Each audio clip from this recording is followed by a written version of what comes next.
It is 6 o'clock on April 21st. We'll start with roll call. Juan Cifuentes, Theodia Gillespie. Saul Olivas. Amy Engel. Jalitza Martinez. there was no one signed up for public comment, so we'll start with the first school improvement plan, which is Alan.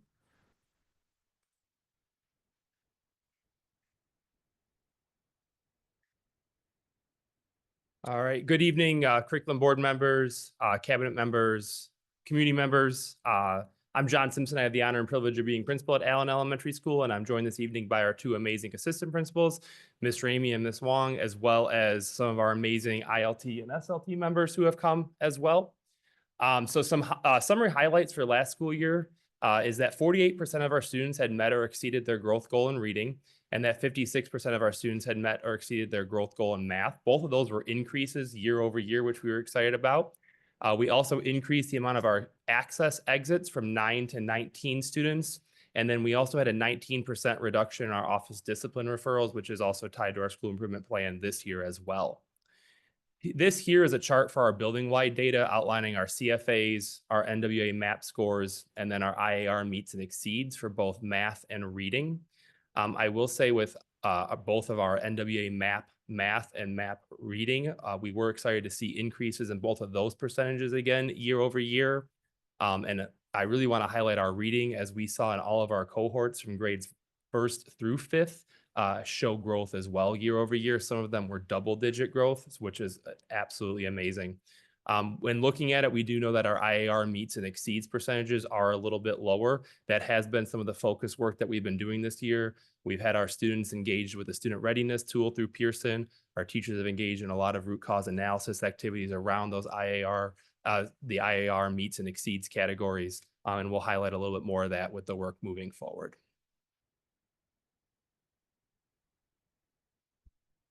So for our Goal 1 educational equity, our goal was by May 2025, Allen Elementary School will have a 10% reduction in classroom office discipline referrals as compared to the 23-24 school year. So in our action plan, Allen has consistently been working with Tier 1 interventions using our second step curriculum.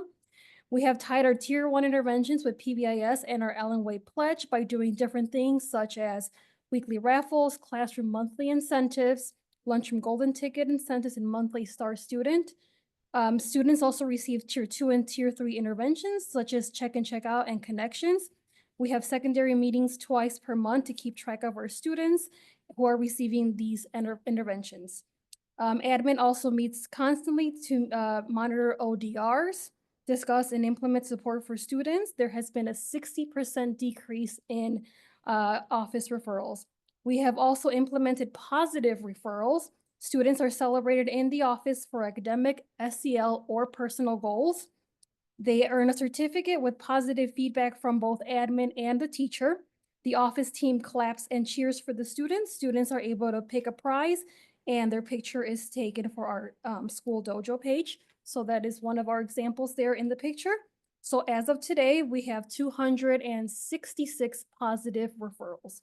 Noon hour supervisors also give positive notes to students who follow expectations, and we also take their picture for families to see.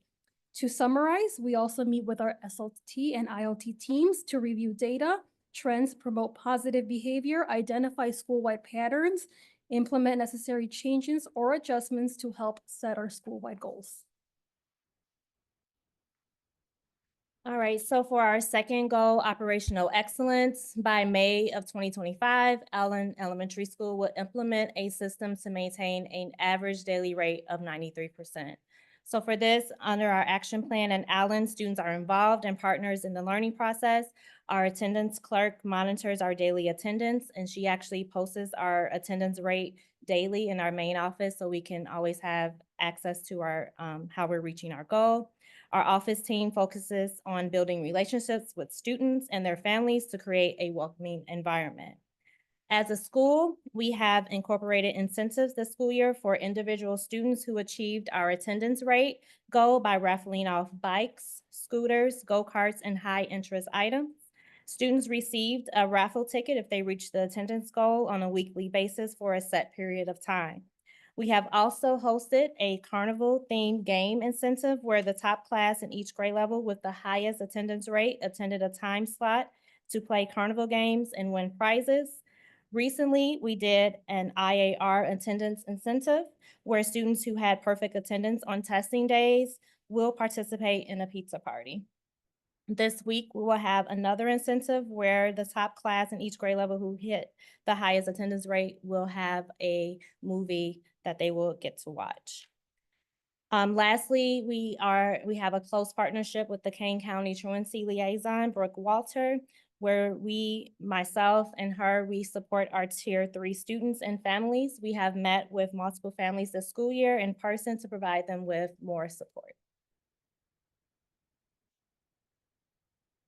And then moving on to goal 4, which is student achievement. Our first one is focused on MAP reading. And so by winter of 2024, 60% of our students will meet or exceed their expected growth goal as measured by NWA MAP. We have been very hyper-focused on this. We put a lot of systems, processes, structures, and procedures in place.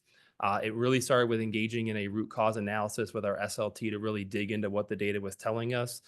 Again, we looked at both our IAR as well as our benchmark MAP assessments. After doing that, then we worked on implementing, having our teachers provide targeted small group instruction that were focused on both literacy and guided reading. In our K2 classrooms, then specifically, our teacher assistants then worked with small group of students to engage in focus on identified skills. Our PLCs administer twice a month CFAs that are focused on our district priority standards. And then our ILT and SLT will then engage in data analysis based on that to then make adjustments to their delivery of instruction. Our reading interventionists also then provide mini professional development to our staff that are focused on both classroom interventions and enrichments, as well as another layer of support. And as highlighted before, we've done a lot of incentives and rewards around our benchmark assessments. Transitioning then to our last student achievement goal, which is again still MAP focused, but on math this time, is again that 60% of our students in K5 will meet or exceed their expected growth goal in math. Again, we put a lot of those same systems, processes, structures in place. We've engaged in those root cause analysis activities. With this, we've made a couple minor adjustments. We have had our math interventionists, though, again, provide some targeted intervention, enrichment opportunities, and professional development for our staff. We have also really engaged in our MyPath, which has been focused on both our time on tasks, our lessons completed, and our lessons passed to look at that data and then correlate our iReady with our IAR results.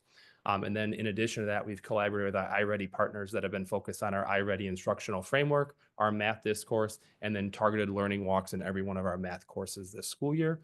And again, we have continued to implement incentives and rewards for our students as the year has progressed. With that does wrap up our presentation. I do want to say thank you to everybody for allowing us to present our 24-25 SIP, highlight the work that our awesome faculty and staff is doing, and just giving an opportunity to show our kids how our students are partners with us in the learning process at Allen. So thank you. I did want to say that you guys are headed in the right direction. I mean, some of the numbers or the data that's coming out, you guys are really close to that 60% with quite a few of the different grade levels, whether it's reading or math. And I mean, some of them are 57, 58. I even saw 59. So you guys are heading down the right direction. So Yeah, I really appreciate that. Thank you. We are really excited that, again, we've seen that growth now 3 years, year over year. Still going to say hyper focused on it. We still got a lot of key work to do, but we are happy with where the data is trending. So thank you. Thank you.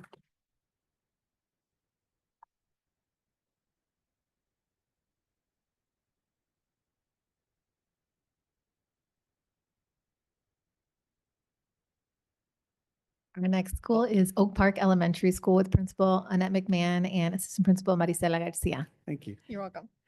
Good evening, board members, cabinet, community members. My name is Annette McMahon. I couldn't be prouder than to be the principal of Oak Park School. I'm joined by my amazing assistant principal, Maricela Garcia, along with some members of our dedicated staff, and we're excited to share our progress with you tonight with our SIP. So during the 23-24 school year, we accomplished the following milestones. We reduced major office discipline referrals. We've reduced attendance, chronic absenteeism. 40% of students met or exceeded expected growth in reading combined, and 58% of our students met or exceeded expected growth in math. A couple of highlights in our building-wide data. The majority of our math percentages of students who met and exceeded expected growth was over 56%, with kindergarten exceeding 84%. Spanish reading was a relative strength for us. We see a correlation at many grade levels between CFA data and NWEA expected growth. And although our IAR scores were not what we expected, they brought about deep discussions about instruction, expectations, and also root cause analysis at the building level. We also see a correlation between our iReady diagnostic scores from this year and our IAR scores. So for our educational equity goal, by winter of 2025, Oak Park will measure a 10% decrease in major student discipline referrals from 23-24 school year. We have met this goal with our current reduction at 40.6%. We're proud to say that for the last 3 years, we have reduced our major ODR referral data from 159 in the school year 22-23 to 101 in 23-24 to 60 this school year. In addition to tier 1, 2, and 3, updated instruction cadence and supports, we created monthly goals for student behavior based on data collected. Our instructional and PBIS tier 1 coach has created monthly videos that we provide for our students during our monthly lunch assemblies. Our referral tracking board in our NPR has also been very important for our students because it's a way for them to self-reflect and monitor their behaviors, reviewing data at staff meetings to inform school trends and highlight second step lessons to support struggling students. One thing we're really proud of is our data analyst also helps us in identifying those target areas. And we study that behavior, those incidents, and we closely identify different supports. We've created resources for our kinder and first grade classrooms and provided suggestions for lesson planning to our teachers and our teacher assistants. For our operational excellence goal, our goal was that Oak Park would maintain a cumulative monthly average daily attendance rate of 95% for the 24-25 school year. We are working diligently to provide daily, weekly, monthly, and quarterly incentives such as daily announcements, listing classes with perfect attendance, class Tiger Paws to help students earn prizes on our paw meter. Classes with perfect attendance receive weekly extra recess. Students with perfect monthly attendance are awarded with certificate and awards. And we celebrate students quarterly with our monthly attendance breakfast where students are invited. We communicate with families. This is very important because we want to problem solve outside school factors that may contribute to absences. And we want to specifically monitor students who are in MTSS or have IEP or 504 plans. We tried to learn the story of our families, and we request district assistance for when students who qualify for our students tracker, McKinney Bento and so forth. So we make sure that we're counting those in. And for our little tiny Tomcats, our traveling trophy is a visual representation that their attendance is very important. Okay, so our first student achievement goal is focused on preschool. So we have the second highest preschool enrollment in the district with over 220 tiny Tomcats in our building. So our goal is by spring of 2025, 80% of preschool students will show improvement in both LLD 10, which is correlated with W1 for K5, and LLD 6, which is correlated to comprehension retelling RI2 in our K5 students. We have actually already surpassed this goal with over 80% of students showing improvement, and we are not done yet with our final rating period for this school year. Our action plan has included utilization of TPOT data, and TPOT stands for Teaching Pyramid Observation Tool, which measures implementation of 14 teaching and behavior support practices, which all get the tiny Tomcats ready to become successful students in K5. We saw an increase this year in our TPOT data, which was the largest in the district in the preschool centers so far, and we're very proud of that. Our coaches move seamlessly through the coaching cycle in preschool, working with teachers to create and monitor goals. And also this year has brought about a refined MTSS process in preschool, which has also helped support learning in the classrooms. Our second student achievement is focused on K-5. Our goal was for 60% of students to meet or exceed their expected growth goals. We have made significant changes in order to meet that goal by spring. Our highlights include grades K and 5 exceeded the winter national norms in reading, surpassing the amount of growth that is typical for similar students, and we expect that to continue into spring. We've created a classroom visit dashboard with our WestEd coach that assists us in naming trends in instruction in our classrooms and looking for very specific tangibles like visible learning supports, sentence stems, anchor charts, vocabulary supports, and also non-tangibles like classroom voice and classroom environment. We've created academic challenges for all K-5 students. So we have a Thanksgiving, a winter, a spring break challenge that's tied to reading. We've aligned IXL with our MAP data, so lessons are differentiated by student. We've completed a March Madness book competition, and we're in the midst of our One Book, One School initiative designed to build relationships between home and school and increase the level of reading. Teacher assistants meet with small groups. Our SLT and ILT monitored CFAs and focus on planning as a result of the data that we're seeing to include reading proficiency levels and also MAP growth. We've also spent time studying the IAR blueprints and planning instruction accordingly. Also this year, we designed and implemented a writing program or system through all grades K-5. Our last student achievement goal was for 65% of students to meet or exceed their expected growth goal in math. We have not met this goal yet, but we're aiming to meet it during our spring testing. Some highlights: we monitor our iReady MyPath practice with our data analyst weekly to determine students who are or are not completing their weekly minutes. We monitor iReady diagnostic data, where in the fall we had 12 students or 4% that were measuring on or above grade level. We've had a dramatic increase in shift, where 28 or 10% are now on or above grade level, which is just showing that we are making progress as the year progresses. All teachers have created a SMART goal for their classroom for spring testing in math and reading, and students have been goal setting in all classrooms as well. This brings us to the end of our presentation. We want to thank you for your time and for allowing us to share our progress with you so far. Thank you.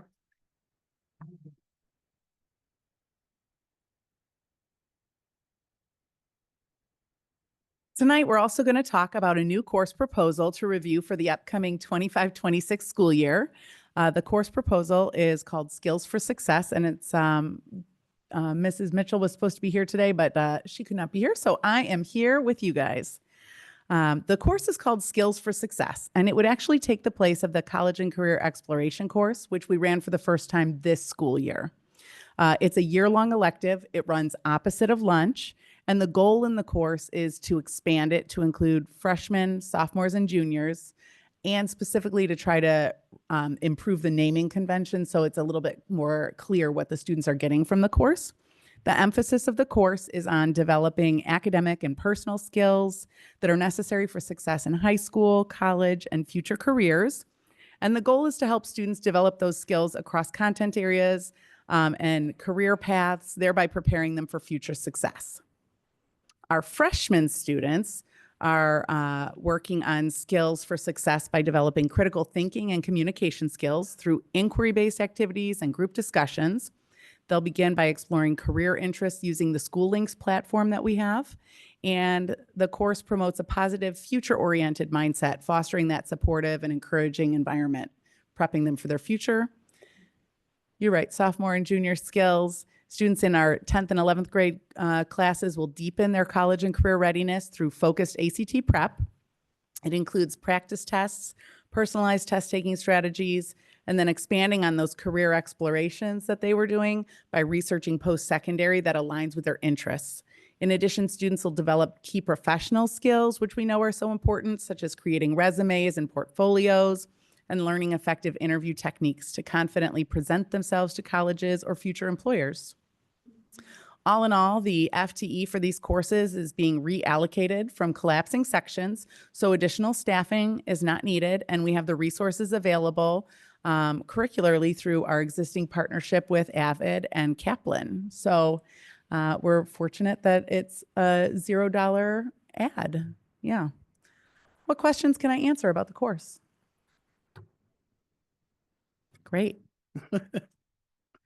Well, that brings us to planning again for next school year. I'm going to invite Dr. Vemmer up here, our Assistant Director of Literacy and Interventions. She and I have been working on some pilot updates to bring forward. We are currently establishing an annual review cycle for our curricular resources, and our goal is to ensure a proactive and strategic approach to the curriculum planning. Through that process, it would allow us to anticipate instructional needs, thoroughly investigate and evaluate our curricular goals, design and implement high-quality pilots, and make informed decisions about resource adoptions. Additionally, it ensures that the necessary supports are in place for successful implementation.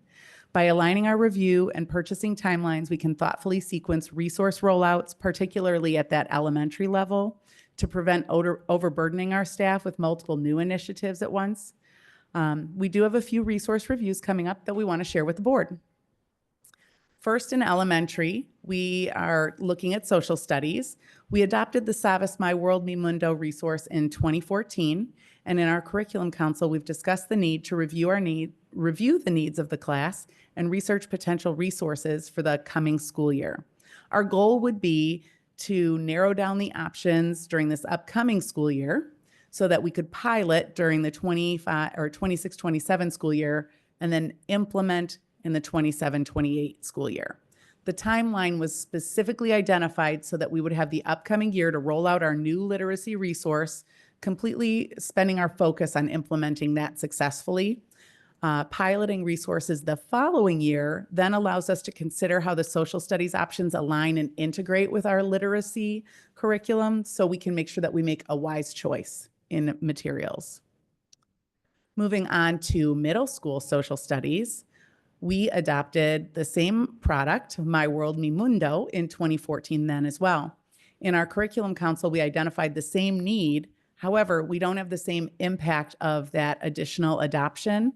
So we were actually able to start researching some options this year to consider what our needs are in middle school social studies with the hopes that you might be willing to allow us to do a pilot during the upcoming school year. Let's take a look at what they wanted to have us keep in mind. As a team, our highest priorities in the review process were to ensure that those curricular resources are engaging for our students. They address those relevant global issues essential for informed citizenship, reflect diverse perspectives, and then align, of course, with the Illinois instructional mandates as well as the Common Core state standards. So those were our big ones for middle school social studies. And as we dove into Curriculum Council this year, our secondary math team, which includes instructional coaches and teachers, articulated the need for a standardized and modernized resource for our core mathematics instruction. Currently, we are using the College Board framework to guide instruction for pre-AP Algebra 1, pre-AP Geometry, and pre-AP Algebra 2. In working with Curriculum Council, in order for a resource to be considered for our pilot, we determined that it needed to be connected to the College Board framework. It needed to be aligned to the Common Core state standards. It needed to include statistics, was available in Spanish, and was also engaging, just like we saw with the social studies resource. In looking at the review process, our team would meet with vendors very soon, next week, and review the options for a potential pilot. And we anticipate that we will have two resources, one that would be piloted in the fall and one that would be piloted in the spring by the same groups of teachers in order for them to make the best informed decisions for our students. Here you'll see the process for the pilot. This would be applicable for both the high school math adoption as well as the middle school social studies adoption. We would start very quickly with the teams reviewing the resources from vendors with the hopes to train and provide professional development to our teachers that would be volunteering to pilot. In the fall, from the very start of the year, we would be starting with the first resource for the entire first semester. And then in January, after training again, they would start resource 2. Throughout this process, of course, we'd be looking for feedback through surveys, and we did roundtables just like with our literacy pilot in order to review the feedback and bring recommendations to the board in the spring. And those are our 3 pilots. Yeah, what questions can we answer about that? No questions, but I mean, it seems like you guys have a good timeline as to when you guys want to implement some of these changes. So it's excellent. So my question is, in terms of the data that you're trying to capture, Mhm. to see whether the resources are meeting the needs of the students. So what metric will you use to determine those?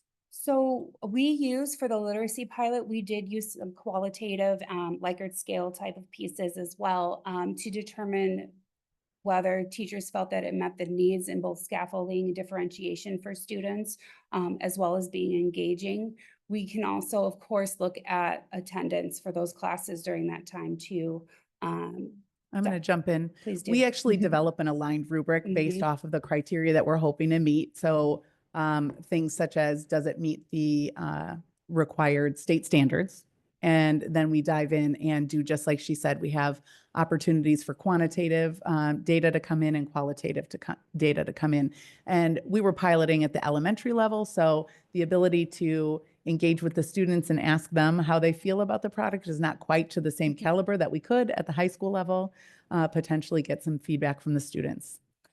Thank you. Yeah. Now that we're starting with our HMH program this year, I think it'll be good to just consider, because a lot of those units already have, they have the embedded science, social science and science in them. So it'll be good to see what other resources teachers might need instead of a whole curriculum, if that might be a possibility instead of adding another resource. So just something to think about on that way. And then I'm glad you were thinking about that, because I was listening to our presentation, I kept thinking of SEL, our social emotional learning program. We have second step for a long time. So I'm sure that should be coming up soon to kind of review and see if that's meeting the needs of our students as well. At first, your first part, you read our minds because we thought the same thing. Because if it aligned, and that time can be used much more efficiently in instruction if our social studies portions of HMH work out the way that we hope. Well, thank you. Thank you.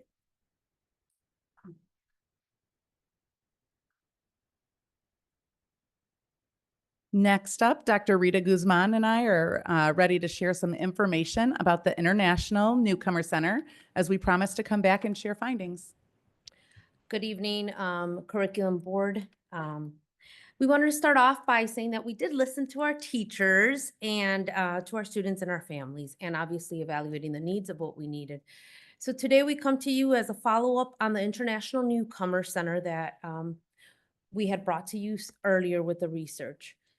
So currently, right now, just as a refresher, what we really wanted to is the International Newcomer Center is for students that are considered newcomers to the country that have been here in the United States less than 3 years. So our current data right now is students enrolled after the last day of school of 2024, as the home language survey indicates language other than English and Spanish. So this International Newcomer Center would be for students that speak another language than Spanish.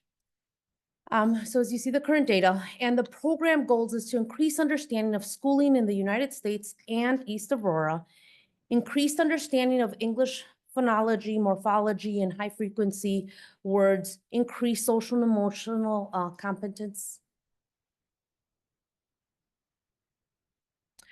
And placement requirements.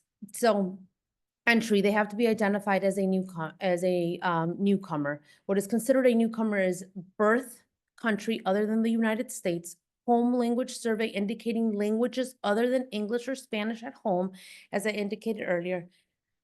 Less than 90 days of enrollment at any United States school, and a WIDA screener that we use, a WIDA screener, to be able to evaluate language, to see exactly where they're at, to score below a 3.0. The program would be for 90 days. We played back and forth on the research on 30, 60, or 90 days for the program, for them to be enrolled in this program. We did put a little asterisk there stating that if the child does reach proficiency sooner, we do have students that they would be able, the program should be fluid and they should be able to go back to their home school. The assessments that would be used, we wanted to use the same thing as the rest of our students would be able to use, but honestly, just pointing a little bit more into what their specific needs are and what the delivery of instructions, so there could be alignment with our goals. And then an elementary schedule, this is just tentatively, well, we played around with the minutes a little bit to be able to address some of the needs and see how their day would flow and what would fit in within their day.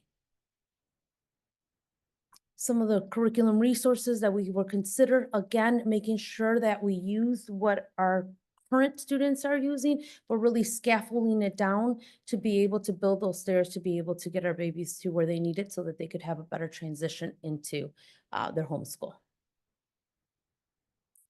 What we really did incorporate as we visited from one end to another end of different international newcomers, the programs that exist in the United States, is basically just making sure that they really get involved within the community, right? Taking home visits to their homeschool, visiting their classroom, getting to know who their teacher's going to be, the environment.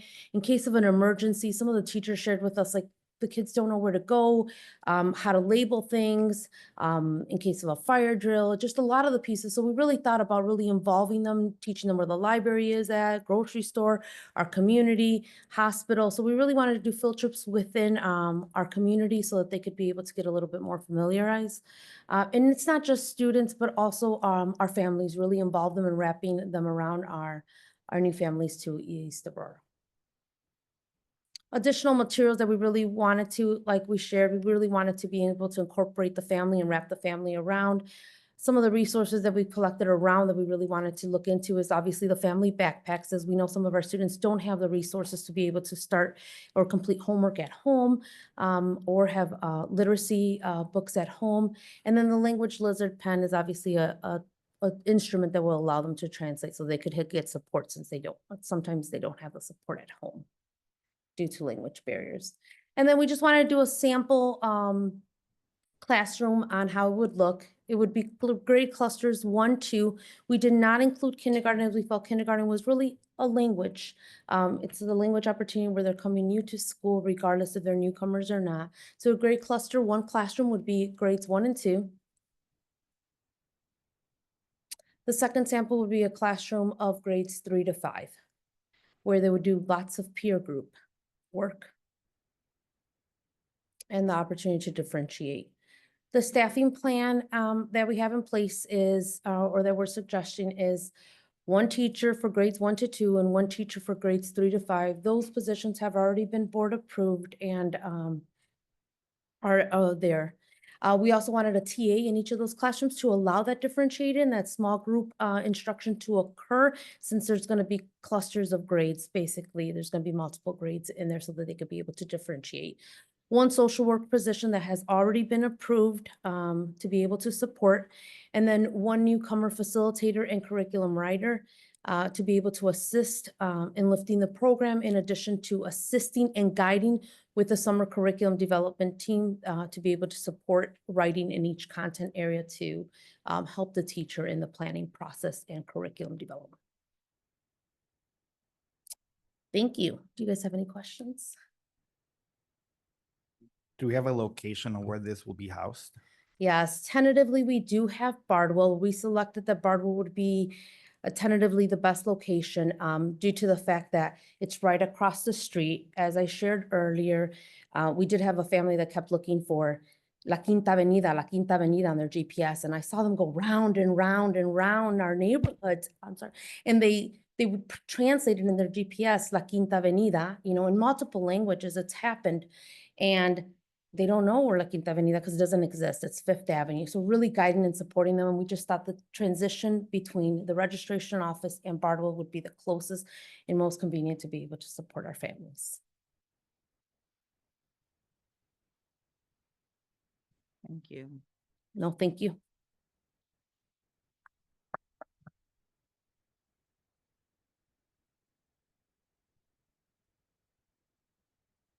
Okay, our next item is student planners. This is one of the things that supports helping our students in grades 5th through 12th in developing critical skills in time management, organization, personal responsibility. It is not anything that we haven't done in the past. It's just the reorder for the 25-26 school year that we want to make sure you are aware of and support. And so that is what we are requesting again for the incoming kiddos in those grade levels. Any questions with that? Pretty straightforward. Awesome. The next presentation will be by the Executive Director for Elementary, Dr. Luis Gonzalez. Good evening, committee members, cabinet members. I'm excited to present the Scholastic Summer Book Kits proposal for your consideration. Our goal is to promote summer learning, to keep our students actively engaged through reading. And so these resources are take-home books that students will take home with them during the summer. We're excited because they are fiction and nonfiction. They're on grade level, so students should be able to read them independently. They also come in a variety of genres. And so we hope that students will be really, really excited to have diverse opportunities to read through the online learning platforms, as well as these actual hard copy books. This purchase aligns really well with our strategic plan, goal number 1, as well as our biliteracy goal. And best of all, this will be funded entirely through the 1003A grant. So any questions? Oh, that was my question. Awesome. Thank you for your time. Excellent. Our next item is also an organization, professional learning organization that you're already familiar with. Learning Forward has provided their academy PD to all of our coaches. Earlier this year, you approved the quote for them to support the new coaches and a group of our administrators. They've had their first 2 sessions. It's going great. We had a really great positive feedback from our principals who are now taking the training. And so what we want to do is we want to catch up all the other administrators over the summer in the same academy so that they can further support the coaches and really drive the instructional practices in their buildings. And so this quote is to ensure that we're able to put all of our administrators, our building administrators, through the Learning Forward Academy through the summer. Any questions? Okay, thank you. Our next presentation is by Rosary Horn, Director of Early Learning and Preschool. Good evening. I'm happy to be here tonight to share with you an exciting new programming option for the community that the Jumpstart team would like to initiate this summer. So first, we just have some background information on the Jumpstart team. They're our home visiting program that's been in place since 1997. You can see what the team is comprised of, as well as some of the services that we provide to each of the families that is a Jumpstart family, from prenatal to age 3. This summer, we would like to start 3 summer fun days a summer. And basically a summer fun day is a much more inviting title than summer recruitment events. But essentially, they're summer recruitment events that we'd like to hold throughout the community so that we can invite families who are not yet enrolled in the school district or in either of our early learning programs, the Jumpstart program or the preschool program, to come together in a fun event to learn more about the programs that we offer, and then ideally to enroll their children in the Jumpstart program. The map that's up here shows, in the little red circles with the dots are all of our elementary schools, and the yellow circles show the community parks in which we would like to hold these events. We very intentionally chose community parks rather than school playgrounds because we didn't want anyone who saw the event to think, oh, if my child doesn't go to that school, I can't go to what's happening there. So we wanted instead to hold it in a community park that we thought would be more inviting and kind of an open invitation, not only to people who receive our flyer, but also people who might be in the community and see it taking place. It would be once a month, just for 2 hours from 10 a.m. to noon. We would invite the preschool staff to promote the preschool programs and aid in enrollment, and also community partners. Our tech team would support us with iPads and hotspots for initiating the online registration right then and there. We would have some fun activities each time. We'd also have raffle prizes, and always for little ones, snacks and water bottles as well.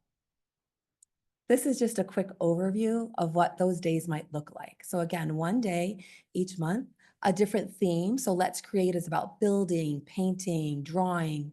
Let's Splash is in July, so it's really about water play and sensory play. And Let's Play in August is really more of a multi-sensory building, music, dance, drawing, just kind of like all of those areas of development in one. We would invite Spark Aurora, which is our community collaboration for early learning, to each of the events. And then we'd also have other partners who are commonly at other community engagement events that we're at that also serve this age group in the community to partner with us as well. And always our preschool program to be there. Okay. All right. Oh, I'm glad to hear that. This is the first time that we're really doing like a community-wide engagement event. So we'll see what our turnout is like and then build from there. Okay. Do you have any questions?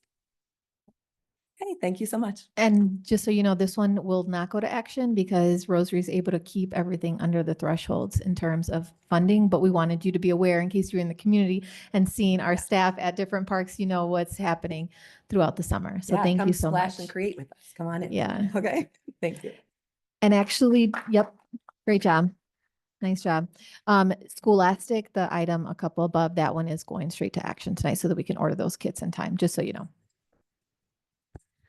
And on behalf of Ms. Rebecca Carr, the Assistant Principal for Athletics and Activities from East High School, I brought forth a donation opportunity. She's requested that we accept the donation of a 3-foot vinyl crest that would be placed in the Tomcat soccer team room for branding and a sense of camaraderie.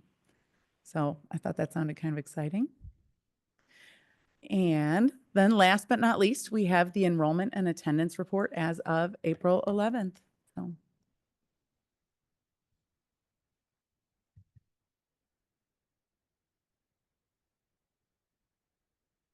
The Curriculum and Programs Committee is now adjourned at 6:42 p.m.